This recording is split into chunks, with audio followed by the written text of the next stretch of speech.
pourquoi sur la plateforme ocoff.com, certaines pièces sont plus chères que d'autres. Alors déjà, évidemment, des pièces de nature différente vont évidemment avoir un prix différent, puisque certainement la teneur en or n'est pas la même, et avec l'effet de prime qui est expliqué en réponse à une autre question, on peut évidemment avoir sur même des pièces ayant le même poids, des primes différentes en fonction de l'offre et la demande, et de ce fait, il est normal que le prix final soit différent.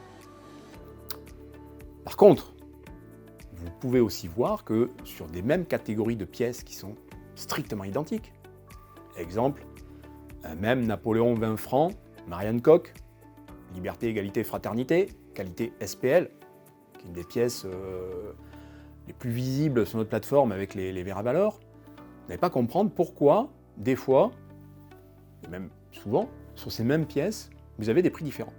Et c'est là qu'il faut comprendre comment fonctionne la plateforme.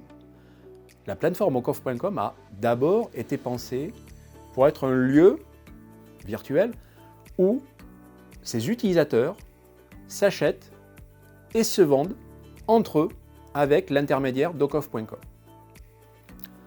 Quand un membre a des pièces qui ont son titre de propriété sur ocoff.com et qui souhaite les vendre, met en place un ordre de vente et les pièces, si l'ordre de vente est validé, sont poussées sur la plateforme et à ce moment-là, ces pièces sont visibles et si un membre B est intéressé par une de ces pièces, il la rajoute dans son panier, il valide le panier, la pièce est achetée. Que se passe-t-il à ce moment-là? Nous achetons la pièce au membre A et nous la vendons au membre B. Une transaction s'est opérée à ce moment-là avec ocoff.com comme intermédiaire. Voilà.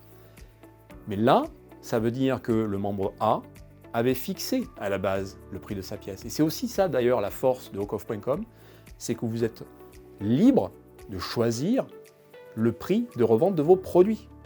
Alors, lors de la mise en vente, on vous propose un prix par défaut, qui est un prix qui vous permet de vendre immédiatement votre pièce, parce que à cet instant-là, sur ce prix-là, nous avons un grand acheteur qui est capable d'acheter en grand volume des pièces à ce prix-là.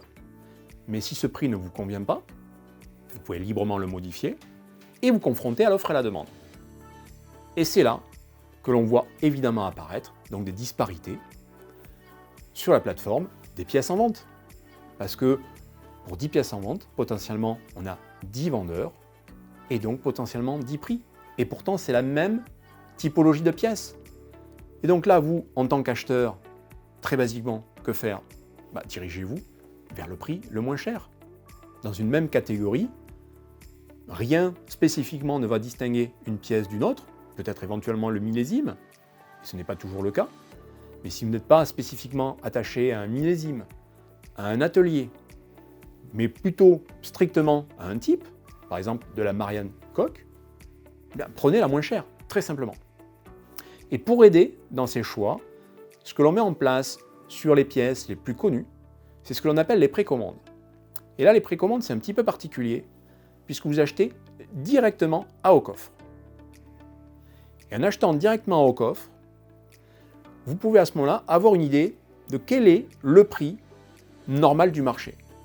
Donc si vous voyez des produits qui sont plus chers que les fameuses précommandes, elles sont labellisées comme telles, on vous conseille de les éviter parce que ce sont des produits qui sont vendus trop cher. Et dans ce cas-là, positionnez-vous plutôt sur les précommandes. Si vous voyez des produits qui sont vendus moins cher que les précommandes, ça veut dire que sur le coup c'est Ocoff qui est un petit peu plus cher que son propre marché, ce n'est pas grave. Dans ce cas-là, dirigez-vous sur les produits les moins chers. La règle de l'offre et de la demande est vraiment en règne sur ocoff.com.